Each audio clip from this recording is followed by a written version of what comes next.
మాఘమాసంలో చేయవలసింది దానం. ప్రతి ఒక్కళ్ళు వారి జీవితంలో దానం ఆచరించాలి.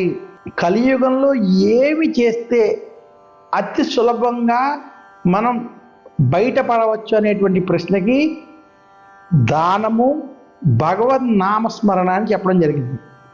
అందువల్ల మామూలు రోజుల్లో ఏ దానం చేసినా దానికి ఒక పుణ్య ఫలితం ఉంటే, అటువంటిది మాఘమాసంలో మాఘస్నానం ఆచరించి ఎవరైతే దానం వంటివి ఆచరిస్తారో అది కొన్ని కోట్ల రెట్ల పుణ్యఫలం లభిస్తుందని శాస్త్రాలు తెలియజేశాయి. అందులోనూ మాఘమాసంలో ప్రయాగ వంటి క్షేత్రాల్లో స్నానం ఆచరించడం లేదా సంగమ ప్రాంతాల్లో చేసి అక్కడ దానాలు వంటివి చేస్తే చాలా విశేషం. ముఖ్యంగా షోడశ దానాలు, దశ దానాలు, నవధాన్యాలు, అన్నము, గ్రాసము, ముఖ్యంగా సువర్ణ దానం, గోదానం, భూదానం, తిలదానం, అలాగే ఆద్య దానం, నెయ్యి వంటివి దానం చేసుకోవడం అతి విశేషమైనటువంటి ఫలితాలు వస్తాయి.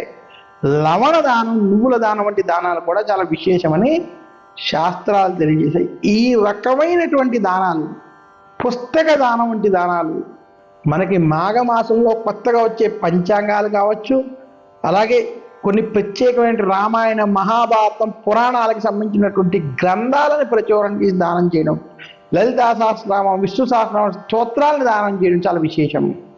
ఈ రకమైనటువంటి పుస్తక దానాల వల్ల సరస్వతి కటాక్షం, లక్ష్మీ కటాక్షం కూడా కలుగుతుంది. ఈ రకమైనటువంటి దానాలు మాఘమాసంలో ఆచరించమని మాఘ పురాణం స్పష్టంగా చెప్పింది.